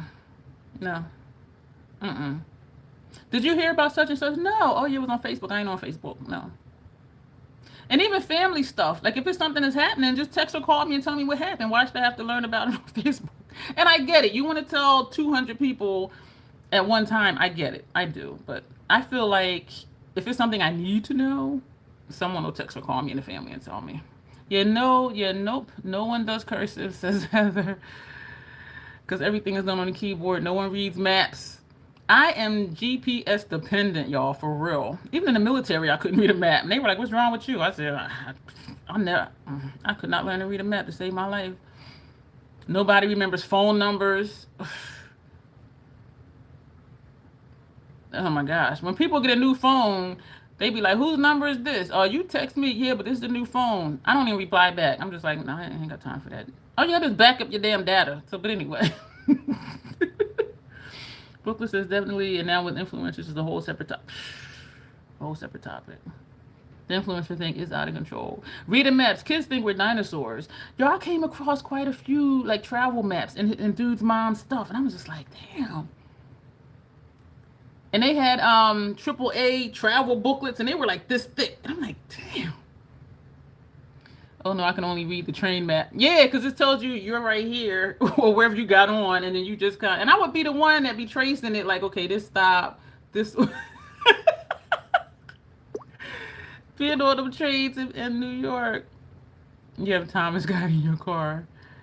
Yeah. I started using the Google Maps in my phone. I used to have it wasn't Tom. I tried a TomTom, but it was really wacky. It was another one. It started with an N, I think. But then I just started using the one in my phone. Well, the Google Maps thing. I hate Google because it's trying to take over every friggin' thing. Heather loves reading maps, find them fascinating. I have a map of the entire country. My dream is to do cross-country drive. I used to have a dream of just like either buying or renting an RV and just going across country because I'm on the East Coast. I'm like, I can go cross country to California, stop at all the state parks. That's what I used to think. But then I'm like, I can't really sit in a vehicle that long though. Unless there's a driver, because then I can stretch out because of my joint pain starts to act up. But I used to think that too. Like just like however long it takes, just a road trip since I'm retired and just hit all the state parks. I used to think to do that. Garmin, that's what it was doing. I had a Garmin. And then I did try TomTom and it was acting up, so I went back to using Garmin. I'm reading comments. Dawn says she only knows her mom's number because it's 2 digits from mine. Yeah, y'all, I don't remember numbers either. I remember my grandmother's number from way back in the day, and she's not even here anymore. So I'm just like, when I get new phones, I tell them I won't be upset if I lose pictures. I'll be upset if my contacts don't transfer over. Like you can have the pictures, like I need the numbers. Oh my gosh. So we kind of all agree, that technology is good, but it has kind of dumbed us down and made us lazy because we don't have to really put in any effort other than saying, Siri, how do you spell, or whatever. And even reading maps, me being GPS dependent, back then you had to pull, you stop on the side of the road, take your map out, spread it out on the hood of the car and figure out where you were and then figure out how to get to where you gotta go. You went a cross-country drive, but I'm afraid of traveling in the wrong areas and the vehicle breaking down. And there are still sundown towns too. I was watching somebody on YouTube. I don't know what this is right here, this red mark. And they were saying there's still sundown towns. And I'm like, damn. Like, as far as we've come, it's still as far as we need to go. As far as everybody being safe in the country, which I know is never going to happen. But yeah, that's the thing too, though. Like, we end up in a sundown town and where some of them dark country roads, I'm like, some of us might not make it out from them dark country roads, depending on where we are. So it is scary, and it's a shame to even have that concern. You know what I mean? Like, can I just travel and just have a good time? No, I need to be on guard, like what's happening and what's going on and who's around me and who's watching me. No one says rent a car so you don't have that financial worry. It's not. I don't think the worry is. Dawn, I don't think the worry is if the car breaks down, but where the car breaks down at. Because as people of color, we break down in the wrong place, we might not make it out of that place. Yeah, and Heather says, yeah, be careful with them sundown towns. If you don't know what sundown town is, anybody in here, Google it. A sundown town is, you can go through that town as a black person, but do not be in that town once the sun goes down. That's what a sundown town is. You're welcome to be here, but you need to be out before the sun goes down. Or you might not make it out, period. And so that's what I think the concern is that Tony was talking about. We can break down, but it depends on where. Because then you really can't go nowhere. And if you're in the wrong place, you might be unalived. Like, seriously. And it's sad that it still happens these days. Hell, people are getting unalived in their own damn house when they ain't even do shit. Like, what? Okay, let me get off of that. So back then, we had layaway. And back then, for layaway, you didn't even get your items until you made that last payment. And if you never made your last payment, you never get your item. And now they have like afterpay. They have something else kind of pay. You can, and you get your product before you even finish payments. And so I'm just like, do people really do make sure they still make all them payments? And so even financially with technology, things are just so different. And I've never done layaway because in my mind, like if I can't buy it, I just won't have it. I've never even done layaway, and I've never done any of these payment plans for stuff. And people are going broke buying stuff. Doing this layaway at Kmart was practically a hobby. I miss Kmart. The Kmart near me, they shut down actually they shut down during COVID and they never opened up. But it was trash. It looked like a thrift store, and it was always so dirty and dusty and just shit everywhere. Well, not real shit, but it was just nasty. The floors were always dirty. Stuff was everywhere. I'm like, don't you have workers to clean up stuff? It was just, I hated going in there. Yes, Heather, we would have to plan really carefully. Yeah, Leo, and I had forgot too, but when I was sitting to do my notes, I was trying to think of what's different now than then. And I'm like, they have payment plans now for credit cards. I'm like, oh, we didn't have payment plans, but we had layaway. And you had to go to the store to make your payment. Things are so different. So I think we're all in agreement that these days you don't have to wait. You can be on a payment plan and they still send you your stuff. You just got to keep making your payments. And I wonder, like, what would happen if they didn't make their payments? Like, do you get charged extra? They're not going to come to your house and say, give it back. So I'm like, how does that even work? Like, I don't know. And I don't really care because I'm not doing that. But kind of like Ross, where everything is, yeah, it was horrible. It was a huge Kmart too, but it was just always so I hated going in there. It's so freaking nasty in there. So when they shut down, I was glad. Now it's a furniture store. So I think we've agreed that things were simpler then, and also we learned more then, which I think helps us now as adults to be smart, to stay smart, because it was ingrained in us to learn, and we did. And so I do think it was simpler then as far as just meeting people, socializing, that quality time with people, going to the library, reading books, innocent fun, out with your friends or your friends' friends. But I do think technology has made things more simple now, but I think it also made us more simple-minded. I think it dumbed us down. Well, not us in our age group that are here, but the younger generation. And I don't think they realize that they're dumbed down, but then they're not, because that's just where they are. You know what I'm saying? Like, they don't have a comparison of like, was I smarter then than now? But me looking back, I'm like, people are not as smart as they were. And they definitely don't have the social skills. And Heather says, yeah, it is scary to travel alone, Dawn. I had a close call in a foreign country a few years back. I'm looking for travel groups with people my age for future international excursions. That's what somebody has said to me too, Heather. They said, join a travel group. And then they're like, oh, there's some on Facebook. I ain't on Facebook. So I would have to, I don't know, find something somewhere. But that would be a thing too. I do remember Conway, Tony. Oh my gosh, that is old, but then I'm old. I think I might be the oldest one in here. Nothing like the smell of popcorn, cheap fabric, and rubber sneakers. In the movie theaters too, y'all. The movies were so different back then. Because now, what is this? Where?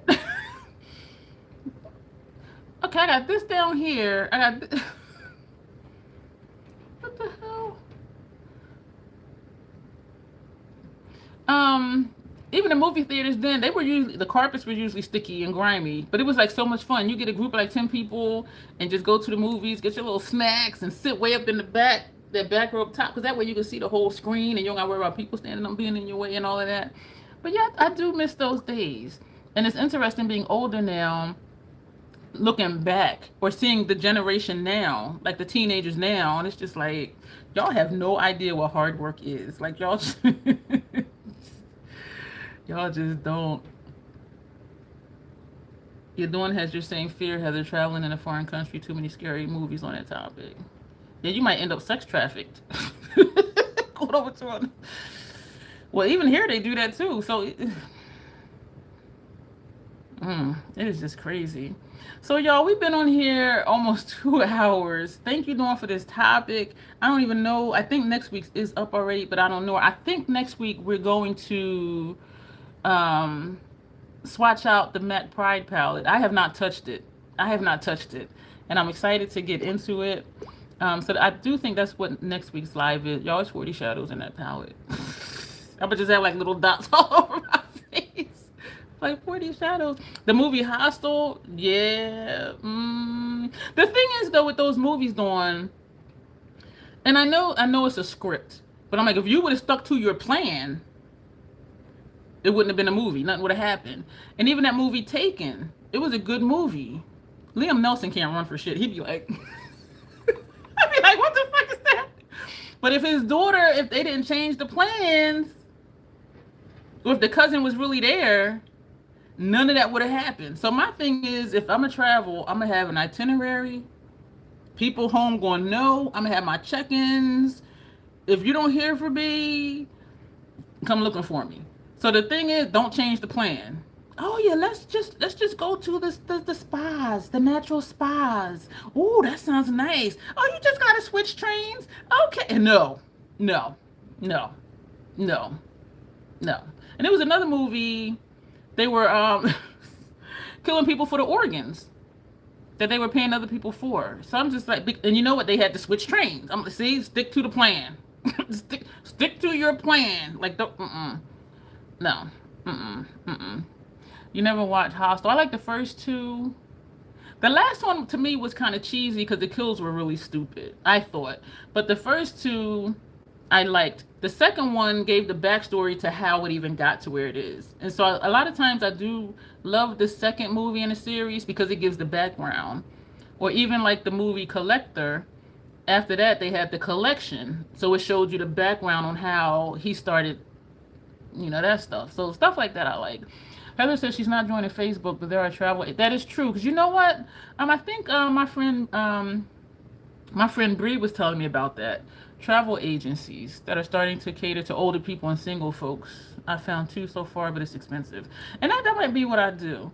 Heather, we need to figure this out here. We need to find us a travel group and meet in person and go on a trip. I think that would work because if we don't get along, at least we'll be around other people and we won't be looking at each other like, she was so cool on the internet. Which I don't think would happen because when I met Lynette, y'all, she was so freaking cool. We had such a good time. But yeah, Heather, we need to, and the economy now though, oh my God. But lately I've been real nervous in those Vegas hotels. They are so huge and anyone could just snatch you. Yup, and nobody would know. I know a lot of women have gone missing in them hotels. And it's a setup and like we don't know. But lately I've been real, okay, I'm gonna read the same comment twice. Yeah, it's when traveling abroad, I make sure to stay in touch. Yup, with your mom. So if you go missing, she can act quickly. Yup. Stick to the plan. Have your check-ins this time every day or every 2 hours. If you don't hear, like it's 12 o'clock. If you don't hear from me at 2 and at 4 and at 6 and at 8 and at 10 and at midnight and then 2 a.m., 4 a.m., 6 a.m. If you don't hear from me, you know where the last place I was. And yeah, that's where you start looking. And it's a shame to have to even think about the what ifs. Like, can I just go on vacation? Just don't change the plan and do your check-ins. But yes, Heather, we're going to figure this out. A high five, girlfriend, yeah. And I do want to do an Alaskan cruise, too. That's on my bucket list, too. It's been for years, probably like 10 years. And you don't like the adjoining rooms, Dawn. Oh, that's Heather. Oh, Dawn is talking to Heather. She doesn't like rooms with adjoining rooms. The door rattles and it's always settling. All right, y'all, we're going to get out of here. This has been so much fun. Thank you, Dawn, for this topic. So I think we all agree it was simpler back then, even though information is more accessible now. It took away our socializations, not ours, but the newer generation social skills, and people are just freaking lazy. And also with spending with the credit cards. Spend, and then everybody's in debt. And it's just like, this is a never-ending cycle. But this was a really good topic, and it was nice to reminisce on the back then, because my last 2 premieres was like really heavy stuff, and so this felt really good to do and not be like do you really love yourself? Like, why not? What do we need to work on to accept who we are? And just to reminisce about, it is a whole different world, Dawn. It really is. And even though I'm 54, so you figure, even if I say from my 20s to now, that's still 34 years. And just seeing how things keep changing. Even now, you don't even drive your own freaking car. Like, this ain't the Jetsons. Like, what the fuck is that? Like, it's just. And I think that's part of what made it emotional for me, too, when I was at Dude's house, like going through his mom's stuff. Because she had stuff back from the 60s, y'all. She had this old Polaroid camera. Y'all remember Polaroid cameras? And I think it was his dad's. It was still brand new in the box. I'm like, I told dude, I said, keep this. That's vintage. I said, if you ever want to sell it, you can probably get $1,000 something for that. Like brand new Polaroid, and not just a regular pop-up. I mean, it was like a real fancy leather case Polaroid. And I'm like, I've never seen a camera like that before. And a few other little tidbits too. And I'm just like, damn, it is just so freaking different. But thank you, Dawn, for real, like so much, because I think all of us, the first hour I'll say, because people will drop it off now. But I think all of us really enjoyed like going back in our minds to that time. You know, remembering the candy, the games, the fun, and just hanging out and just learning, and even being pissed about it, but we learned. And so I do thank you for this topic. You know, did we grow up in a simpler time? And so I do appreciate that, Dawn. And so if anybody else wants to have topics, join and be a member, and we will get into it. And y'all know that I will do it because I listen to my members. Dawn says to Heather, same, the door is kind of loose in the frame, at least in the couple I was in. Other than that, I've been to Vegas many times alone. Now I'll probably be more weird. I ain't going nowhere alone. The only time I'll go somewhere alone is if I'm meeting somebody there. Like me and a friend are meeting in that place. But I know people who solo travel and even to other countries, but now these days with politics in other countries and stuff, and people trying to get Americans out their country because of, I'm kind of scared. But okay, so we're going to figure it out, Heather. This was an amazing topic, Dawn. And that reminiscing was amazing. And stuff y'all were saying, I'm like, I forgot about that. Oh my gosh. Yeah, I forgot about Miss Mary Mack. That was the thing. I couldn't double dutch, but I was with the... So we're going to go, y'all. Thank you so much. I do not take your time lightly because we've been on here for like almost 2 hours. Like time flies by. Reminiscing time flies by. It was fun chatting with you all about this. Yes, it was, Dawn. Thank you so much. And thank you all for the thumbs up. Regular video tomorrow, I think. I don't know if we have a premiere this Thursday or not. I don't know. I got to check. I don't know. I got stuff scheduled. I got stuff scheduled into September already, y'all. Yeah, but yeah, so we'll be back here same time next Monday. And other than that, our regular weekly videos. And so that would just be it. And for those watching the replay, some stuff will pop up for you to watch. Those of you who are here right now, thank you for your time. Thank you for being here. Thank you for engaging in a chat, because I really did want this to be interactive, because we all have experiences. Some of them we share and some of them we don't. But just to have that back and forth, that engagement, I really appreciate that. And that's what makes the time go by fast. And it's very interesting. Like, oh, yeah. Or it's like, wait, huh? And so... I really do love live chats. And so thank you all for being here. Thank you, Tony, for coming in. Thank you, Dawn, for the topic. Heather, we will be chatting for sure. I think Locke might be going, I'm not sure. But thank you, Locke, for being here. And Janessa. Who else did I see? Oh, it was a lot of people. I'm not going to get the names because it was a lot of y'all in here at 1 minute at one point. So, but we're going to go. But we'll be back here next week and regular videos during the week. And I appreciate each and every one of you, especially your time. I appreciate that. And we're going to go. So everybody have a good night. And as always, what? Self-acceptance and self-love. That is the Crazy Troll Nation way. Everybody have a good night. Enjoy the rest of your week, Heather says. And you as well, Heather. And Grace, my bestie, we will be chatting. And Heather, we're going to work it out. get my wallet right. We're going to work it out. And, we'll be back here. And thank you. We are really going to go. Bye.